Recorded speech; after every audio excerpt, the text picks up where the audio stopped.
look at you. She's trying to draw you a picture.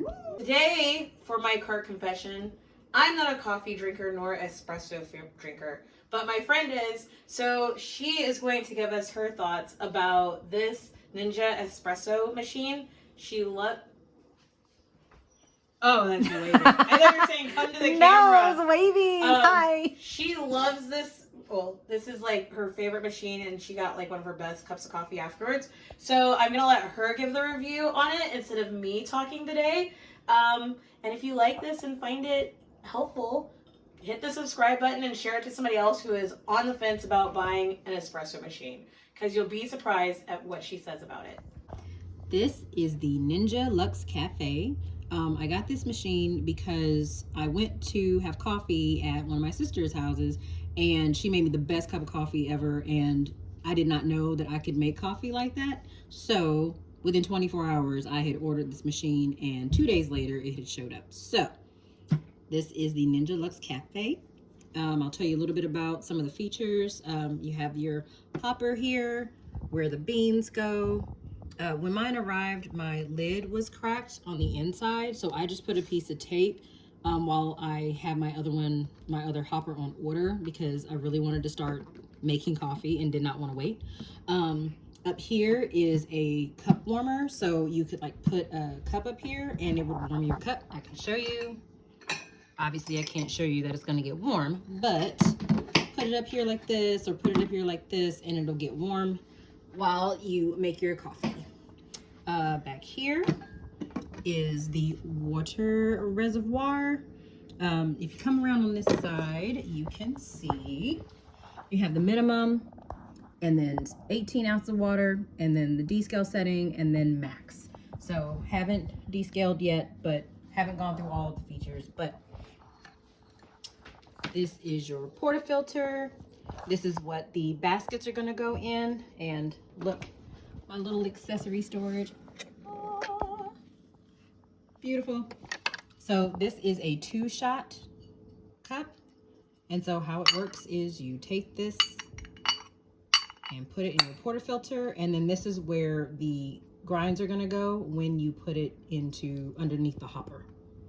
And then you also have a Luxe basket. A Luxe basket is for, I think, like a quad shot of espresso, but also for coffee. So the Luxe Cafe makes regular coffee. I know some people say that like the coffee is not that great, but the espresso is good. I don't care. Coffee's coffee, espresso is espresso. So also here is a little brush, a little cleaning brush. And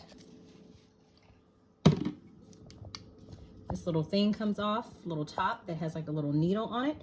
And this is used when you clean the steamer, which I'll show you in a minute. Put that back here. These are some cleaning tablets. Just stick those back here. Cleaning tablets are for when you clean the machine, obviously. Haven't gotten that far yet, but I have them. Sorry. Close my little storage there. All right. So let's go back over here.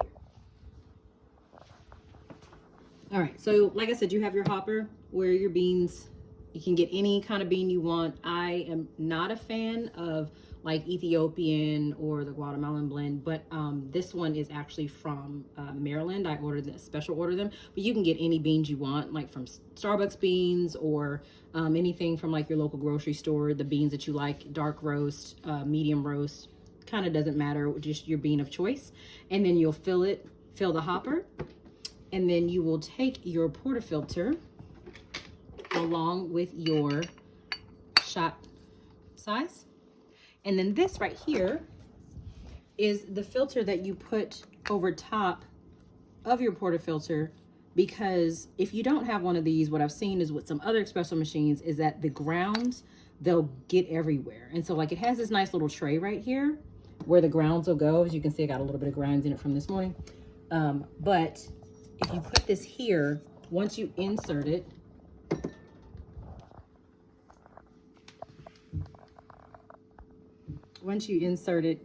into the,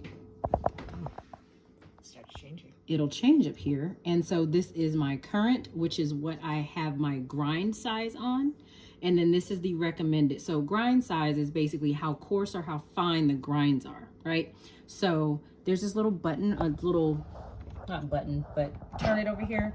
And once you turn it, it says coarse and then fine. So I'm turning it this way for more coarse grinds, and I'm turning it this way for fine. So if you look at the front screen, you'll see I currently have it on 17, but the recommended is 21. So I'm going to turn it to be toward the coarser side, and I match them up. Some people don't match them up, some people do. I'm just trying to follow the instructions because, like I said, this is kind of brand new to me, so I really don't know what I'm doing.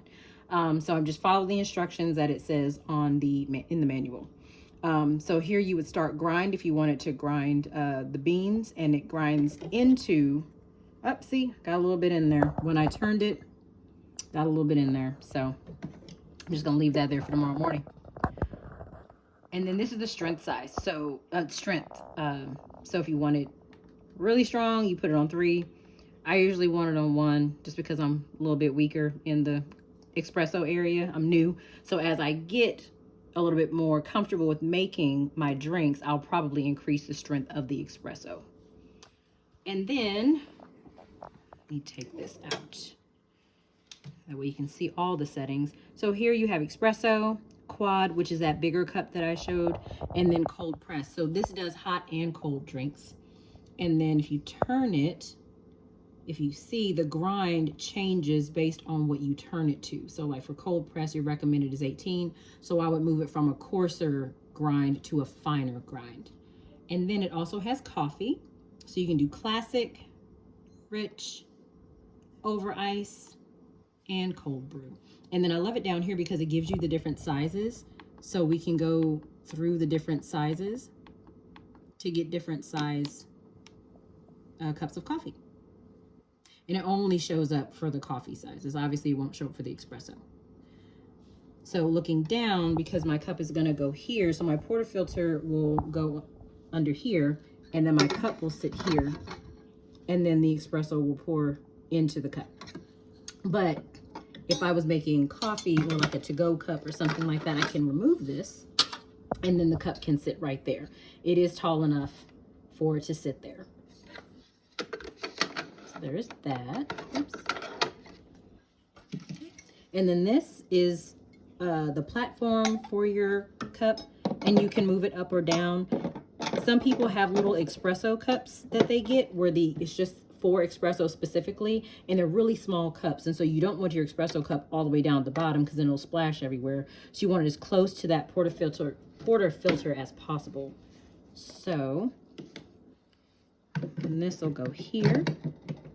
You'll line up the 2 orange dots right here. And then mine is a little tough to turn, so I'm gonna need 2 hands to do it, so forgive me.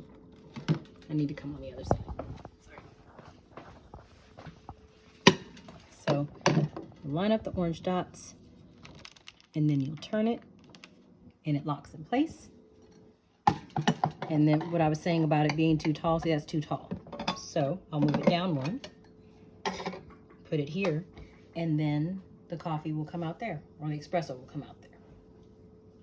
And then after you're done, because you can't do 2 at the same time, so you can brew and then you froth. It'll never let you do both at the same time. So after your coffee's done, then you go over here to your frother, and they have 2 different types. They have dairy and then they have plant-based. So you just, press this button to toggle between dairy and plant-based. And then they have the different levels of foam and milk. So this is just heated milk or heated plant milk or dairy, whatever is your choice. This one, I believe, is supposed to be for lattes according to the instructions on the side. They give you like a little recipe card here, like a quick reference if you want to do like a flat white, a latte, cappuccino, a hot chocolate, and like cold brew.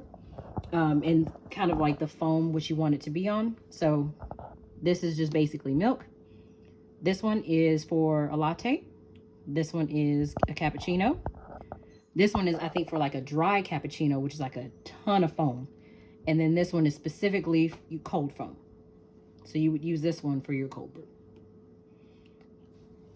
So to froth your milk or plant-based beverage of choice, they have the latte line, so you'll fill it up to the latte line, or you'll fill it up to the cappuccino line, or less if you want less.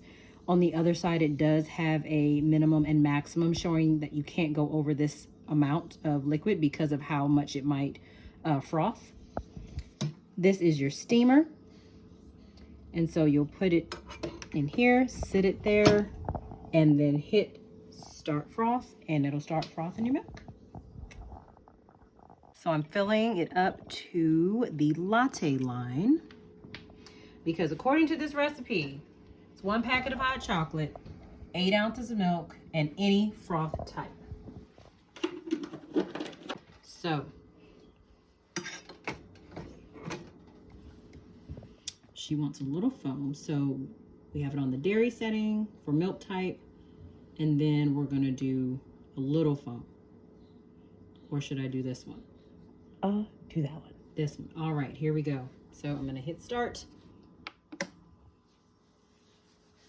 This is the timer. This is the countdown for the frother.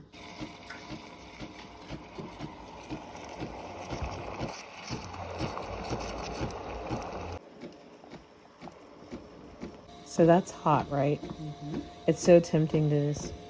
You can. Okay, it's not super... Well, it's hot, but... Yeah. Ooh, look at it.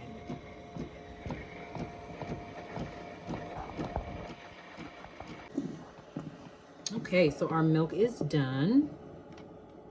So immediately after it gets done, we want to clean it. It's going to be hot, so you're going to have to use a damp cloth. But here is the coolest part. It cleans itself. Watch. So this is a button. If it doesn't do it by itself, then you just hit the purge button.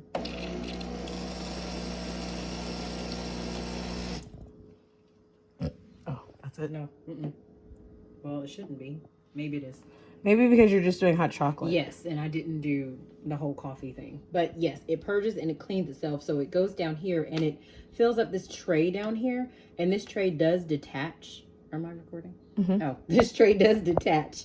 And once this little buoy over here pops up, it's like an orange indicator. So once it gets full, it'll float. And this little buoy will, you can see the orange color. And so that's when you know it's time to take this apart and rinse it. Dump all the water out, rinse everything, all the grounds, everything that might be in there. Really, really simple. We are going to shake and...